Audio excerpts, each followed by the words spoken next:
Hello, everyone. Welcome back to Dad English, the place where English becomes simple, natural, and part of your real life. Hi, guys. We're so happy you're here. It means you want to grow, improve, and step out of your comfort zone.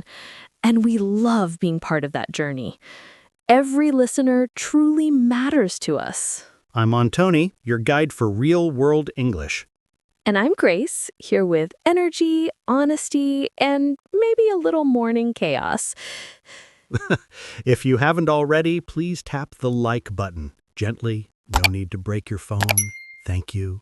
And don't forget to subscribe and hit the bell so you never miss an episode.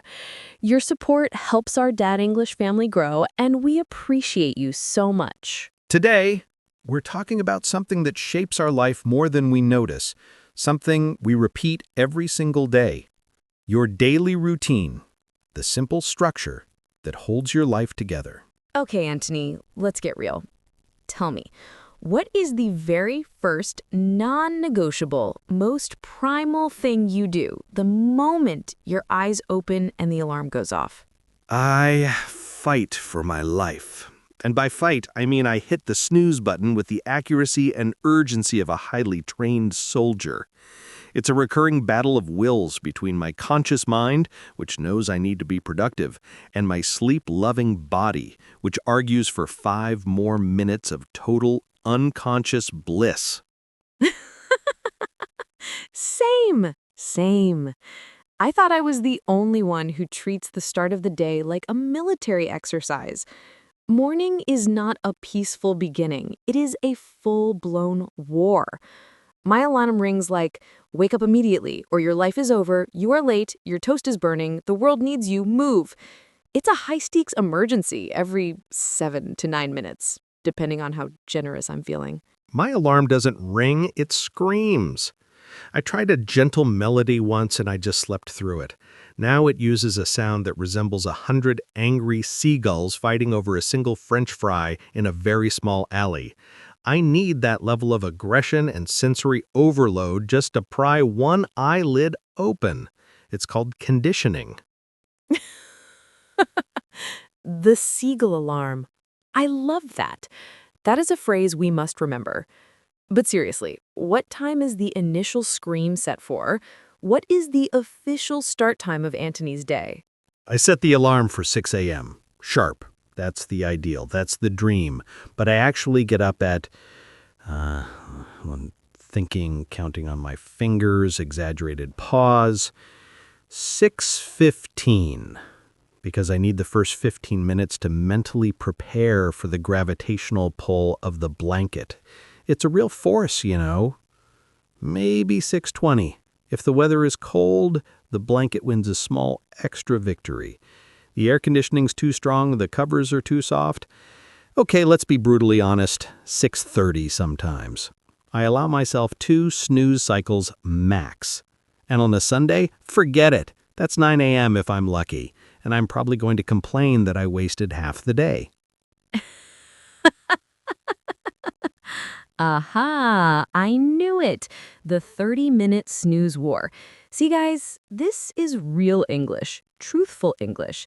This is the language you use when you talk to your best friend admitting your flaws. No fake ideal, I wake up at 4:30, meditate for an hour, and then run a marathon routines here.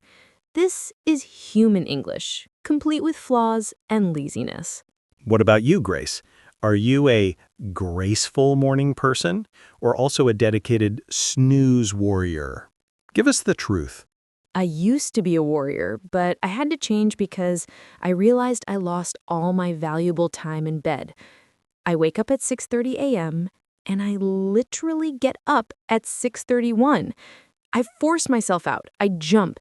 Because if I don't get up immediately, if I allow that 1 minute of internal negotiation, that little devil on my shoulder saying, it's cold, stay here, I know I will sleep until next year. I have to physically launch myself out of bed before my brain has time to formulate a logical argument against it. It's a preemptive strike against my own laziness. Okay, that's fair. a strategic retreat from the temptation of sleep. You're a disciplined person, Grace. I admire that self-control. It's not discipline, Antony. It's fear. Fear of being late, fear of my own procrastination. So after the successful launch, I stumble straight to the bathroom. I wash my face, usually with cold water to fully shock my system awake, brush my teeth, and I immediately drink a large glass of water. Hydration first, and then the true fuel, coffee. Ah, the sacred drink of life, the black gold, the elixir of necessary human functioning.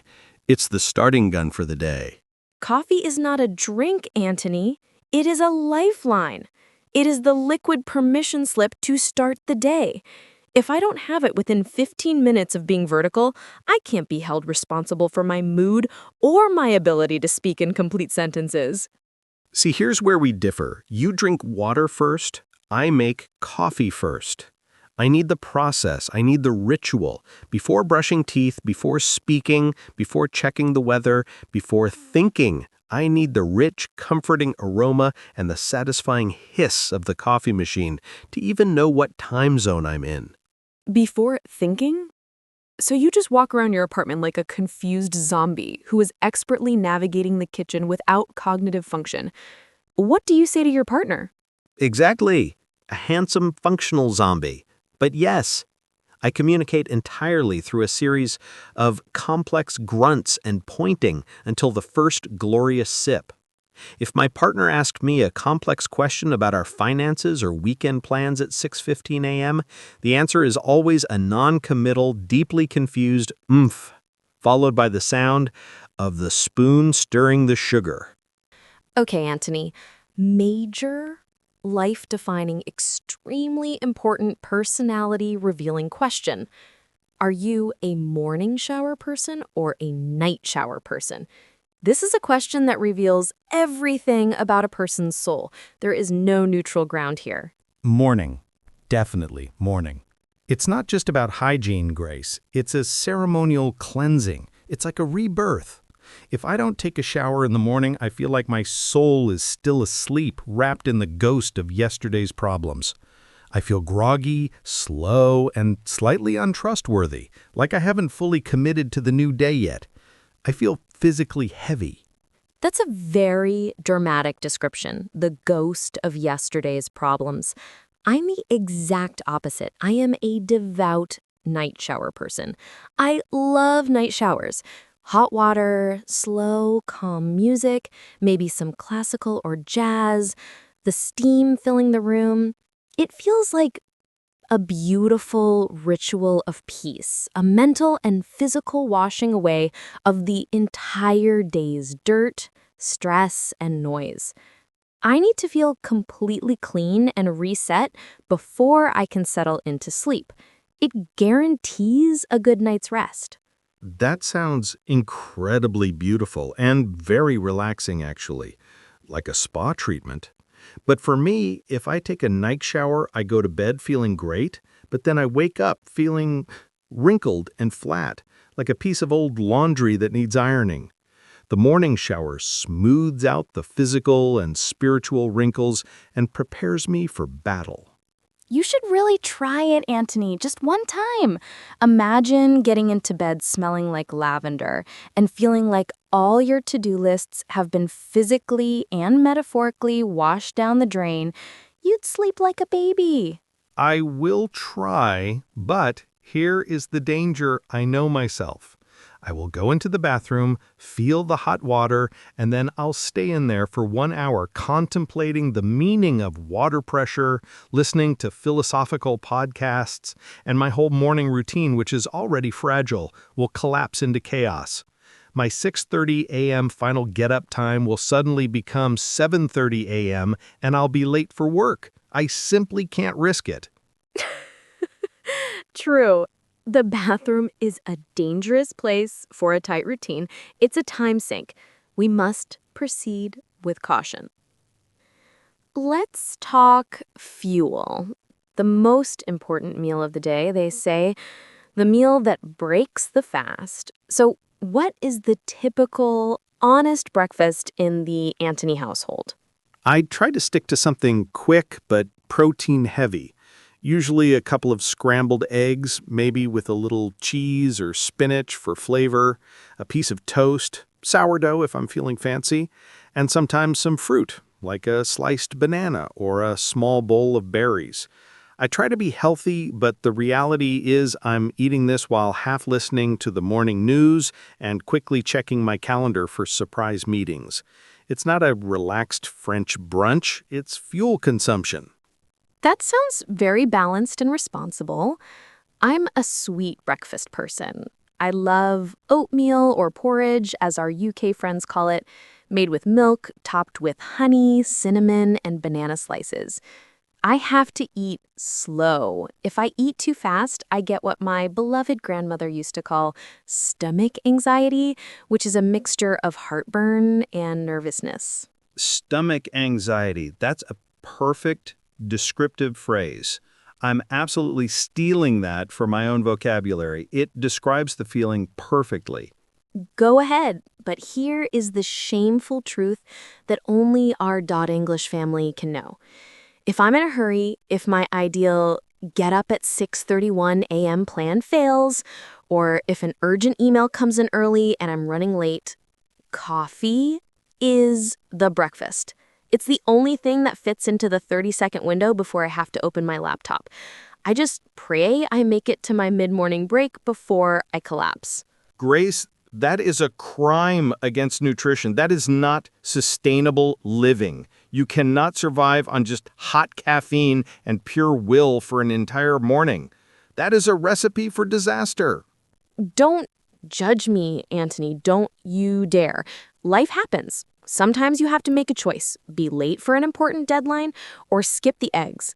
And when that impossible choice presents itself, the job wins. So I have to strategically plan to grab something later for a mid-morning snack, like a protein bar or a handful of nuts, to make up for the lack of substance.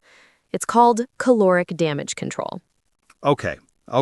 The reality of a busy life and tight schedules, I understand the emergency coffee as breakfast. It's a survival tactic, but we must treat it as a true emergency, not a daily occurrence. So you are out the door, showered, caffeinated, and possibly fed.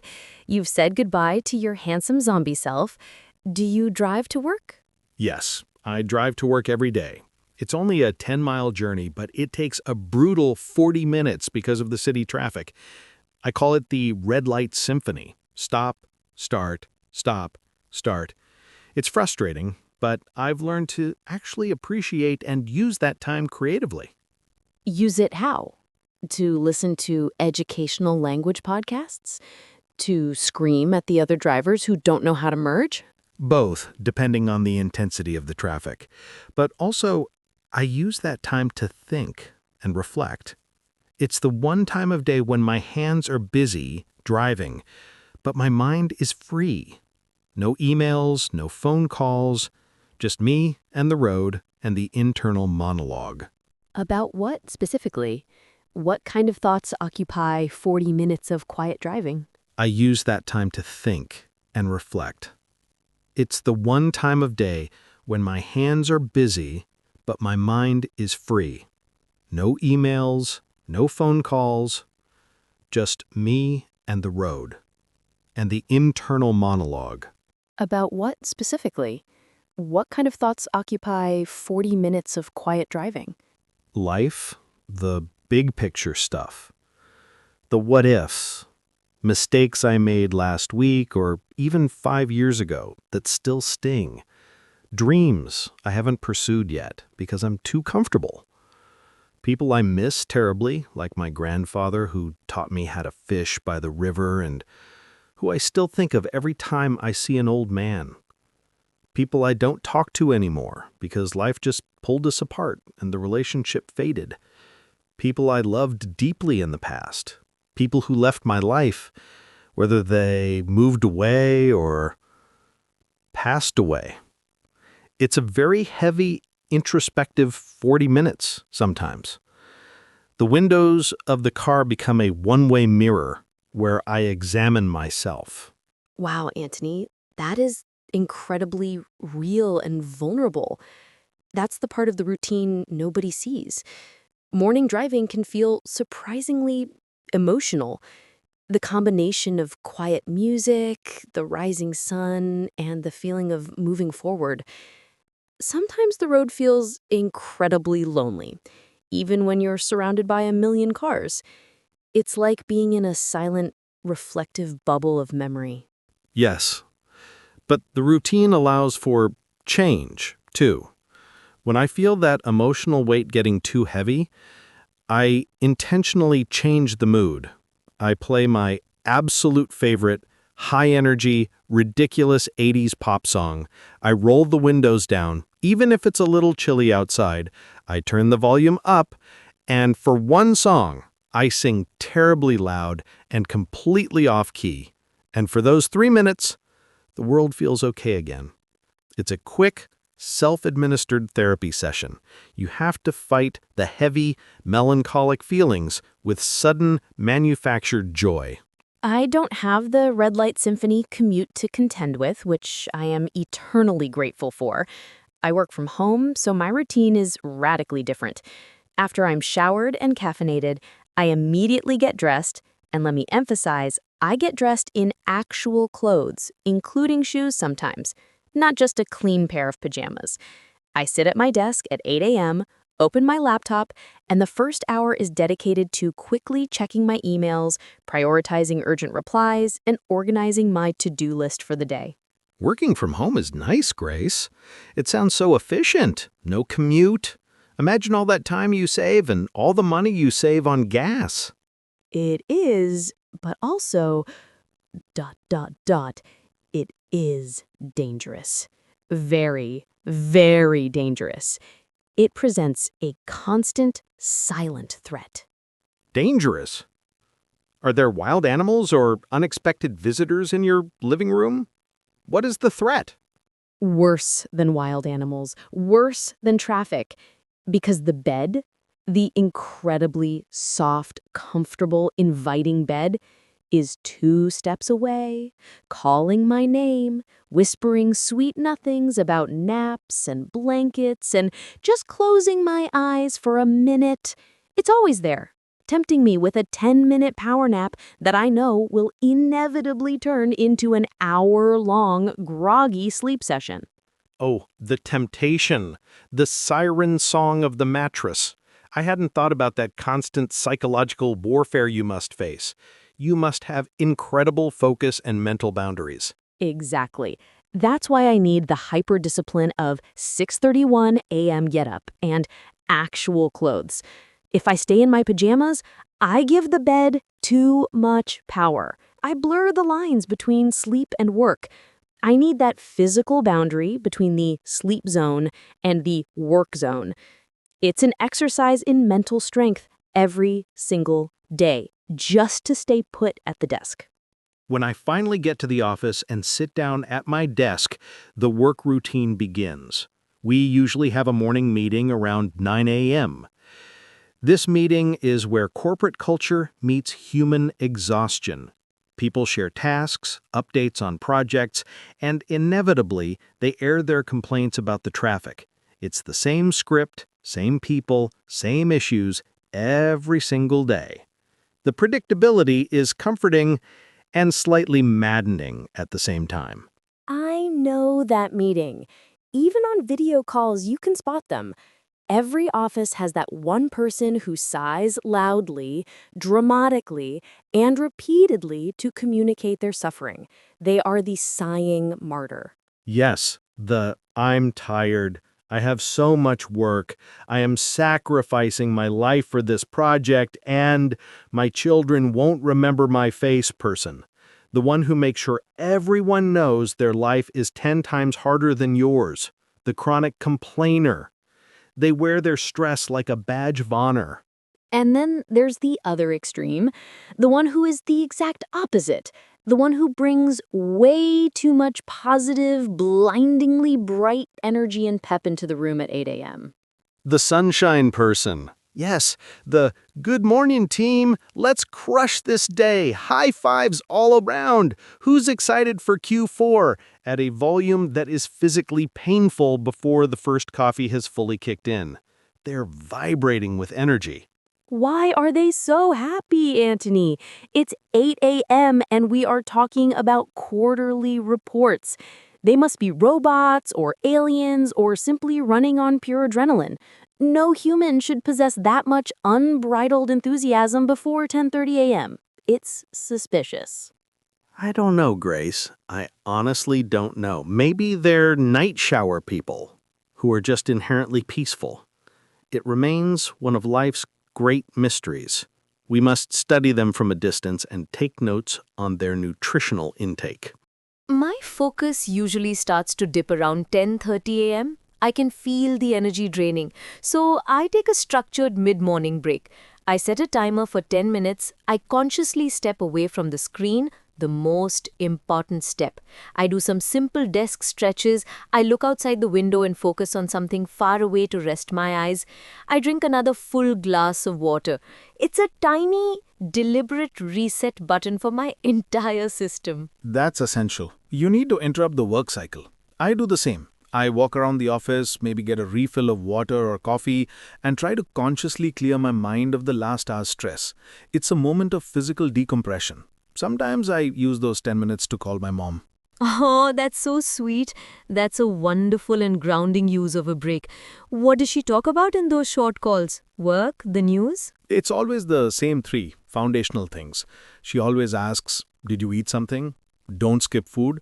Are you wearing a jacket? It looks cold outside where you are." And then she tells me a small, often funny detail about what she bought at the market or what the neighbor's dog did. It's entirely predictable, and that's why I love it. It brings a moment of pure home and calm into a noisy, pressurized office environment. It centers me.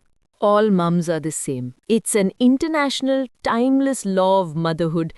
Even when we are successful, grown up adults, we are still just children in need of a good meal and a warm jacket to them. That connection, that daily check in, is absolutely vital to a good routine. It's an emotional anchor. The clock finally hits 1 p.m. and it's time for lunch.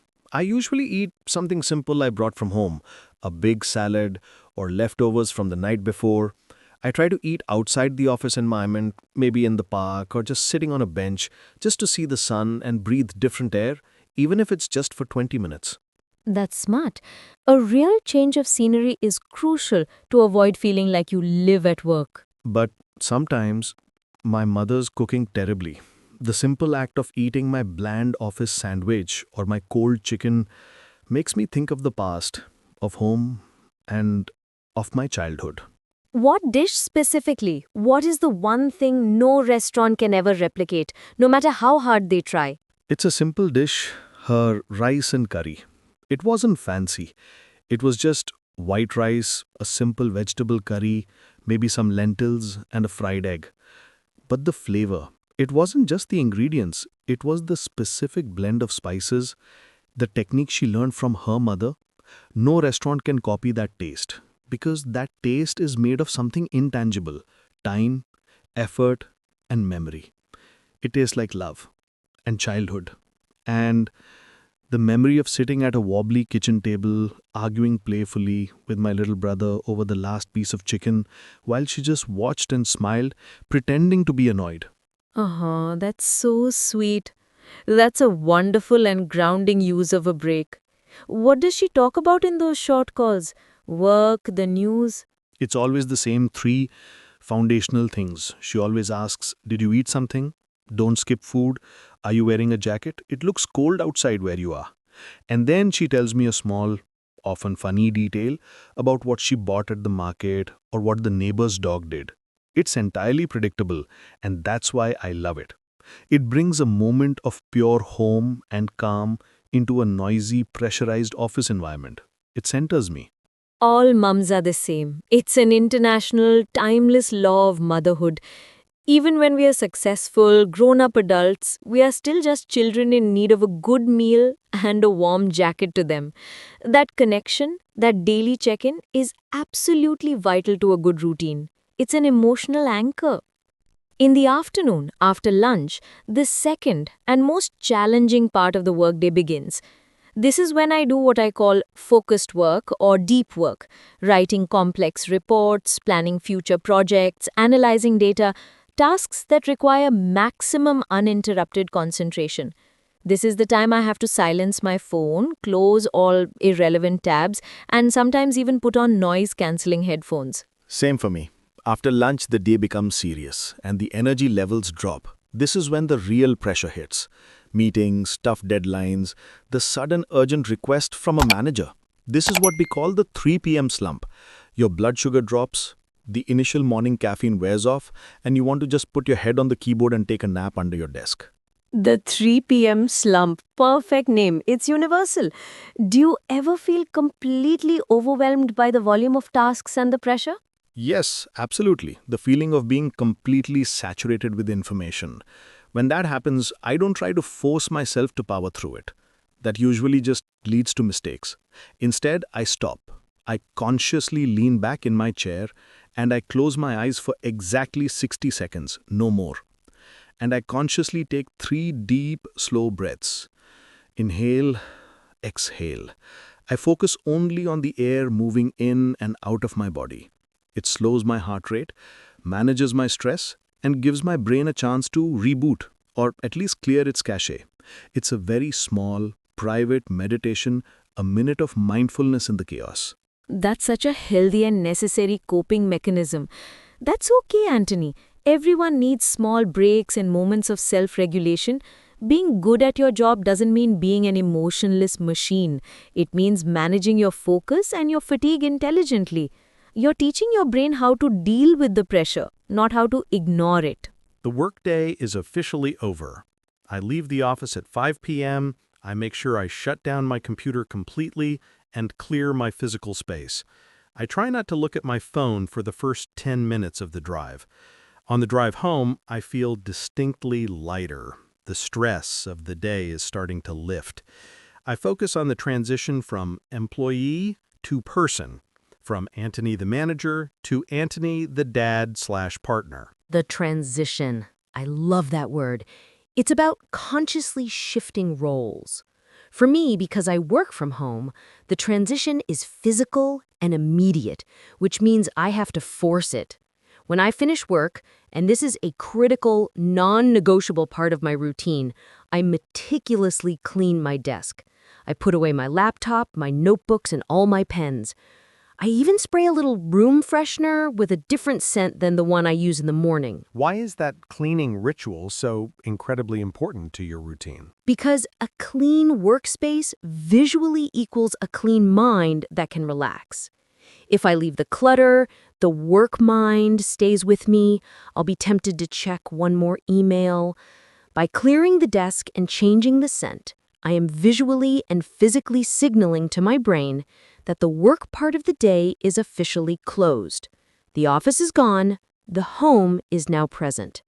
It's a mental boundary I build every afternoon. I arrive home and the very first thing I do is change into comfortable clothes. The work shirt and tie are off and the soft, worn-out t-shirt is on. Then before dinner, I usually take a 30-minute walk in the neighborhood. It's my way of literally walking off the last bits of the office tension. It clears my mind, gets my body moving, and makes me feel connected to the real world outside the car and the office building. It's my decompression walk. I love that, the decompression walk. It's so intentional. I skip the walk and go straight to the kitchen. I cook dinner early. We eat at 7 p.m. It's simple, sacred family time. No phones at the table, ever. We talk about our day, not about problems or finances, but about small funny things that happened or what we are grateful for. It's simple, domestic, and it feels warm.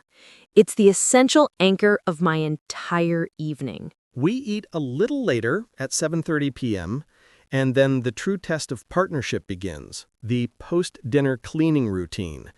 After dinner, I wash the dishes, my least favorite chore, but I accept it as my penance for the day. My partner cleans the kitchen counters and takes out the trash. We split the workload based on our preferences. Teamwork is love, Anthony. That's a quote for the episode. Splitting the chores, knowing you can rely on the other person to complete their task, is the most romantic and sustainable thing two people can do. It's a shared daily routine that builds a life, not just a clean kitchen. It's reliability in action. After the cleaning ritual is complete and the kitchen is silent, I finally allow myself to truly relax. My relaxation time varies. Maybe I pick up my old guitar and play a few simple chords. Sometimes I play a video game for half an hour to completely zone out. Sometimes the most relaxing thing is just silence. Sitting on the sofa with a warm cup of herbal tea, listening to nothing, just being present in my own home. I usually watch an episode of a comforting, familiar show, nothing too stressful or intense. I need predictable characters and happy endings. Or I call my mom back for a proper, longer chat about the week. Then the night shower, the one I told you about. I feel the whole day melting away with the steam and the heat. It's my physical and mental reset button for the soul. At 10 p.m., I begin the slow, deliberate wind-down process. I get ready for bed. I go to the bathroom, I brush my teeth, I check all the doors and windows to make sure they're locked, I set the alarm, the aggressive seagull alarm, for 6 a.m., and then I reflect on the day. I do the same reflection. But then I have one more vital step. I read a few pages of a book. It has to be a physical book, not a screen, because the blue light is too stimulating. The act of holding the paper, turning the pages, and focusing on an imaginary world pushes all the real-world worries, deadlines, and stresses out of my mind. Words calm my mind better than anything else. The light is out. I'm lying in the dark. This is the most emotional, private part of the routine. I always think two things. First, did I do my best today? Me too. That's the adult version of the final exam. We assess our performance. And the second thought is even more important, and it's a necessary counterbalance to the first. I try to find one thing I'm grateful for. Even if it was a terrible, stressful day, I force myself to find something small. I'm grateful for the hot coffee. I'm grateful for my partner washing the dishes. I'm grateful I heard my favorite song in the car. This shifts the focus from failure to appreciation. That's a beautiful and necessary practice, Anthony. And I think the final, absolutely critical step in the emotional routine is forgiveness. I look back at the moments I was impatient, or I snapped at someone, or I messed up a task, or I wasn't productive enough, and I tell myself, I forgive myself for not being perfect, for being human, for struggling. And only when I grant myself that forgiveness can I finally silence the inner critic and fall asleep. That's the routine nobody talks about. The emotional routine, the one that happens completely inside your head. It's the language of self-talk and self-compassion. Yes, routine is not only a list of physical actions like brushing teeth or checking emails. It's a list of necessary feelings. It's the invisible architecture that supports your whole, complicated life. And focusing on an imaginary world pushes all the real-world worries, deadlines, and anxieties far, far away. Even if I read just 2 pages, it's enough. My brain says, okay, we're safe. We're slowing down now. It's the final signal to my mind that the day is over. A small ritual to tuck my thoughts into bed before I tuck myself in. That's beautiful. I think we underestimate how important those little signals are. Those small, quiet habits that tell our minds, you've done enough today. It's okay to rest now. Routines don't just make you efficient, they make you human. They give your mind anchors in a chaotic world. Exactly. And honestly, I think we forget that everyday life is emotional. It's not boring. It's not empty. Every ordinary moment, brushing your teeth, eating breakfast, commuting, washing dishes, all of it holds tiny stories about who you are, what you value, what you fear, what you hope for, and what you're becoming. The unspoken routine, the invisible structure that carries us through the noise. And once you understand it, once you see it, you can use it to make your life better, calmer, healthier, more intentional, more you. And guess what? You don't need a millionaire morning routine. You don't need to wake up at 4 a.m. or take an ice bath on your balcony or drink a smoothie made of spinach and sadness.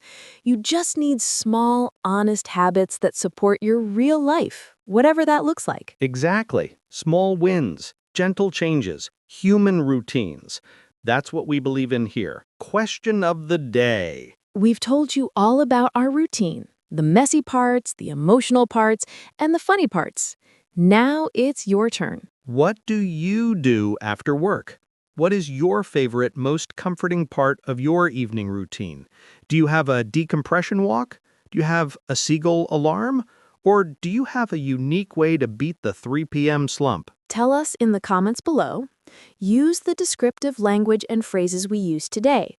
Practice makes perfect. We will read your comments. And that brings us to the end of today's episode of Dad English Talk. Thank you for spending this time with us, for letting us be a part of your daily routine, whether you're cooking, commuting, walking, working, or just relaxing. We hope today's conversation made you smile, made you feel understood, and helped you learn some real, natural English you can actually use in your life. If you enjoyed this episode, please give it a like, a gentle, loving tap, and make sure you subscribe to join this growing Dad English family. And hit the bell icon so you never miss an episode. We're here every week with new conversations, new lessons, and new smiles. Take care of yourself, honor your routine, and remember, simple things can change your life in big ways. We love you all. See you in the next episode. Bye.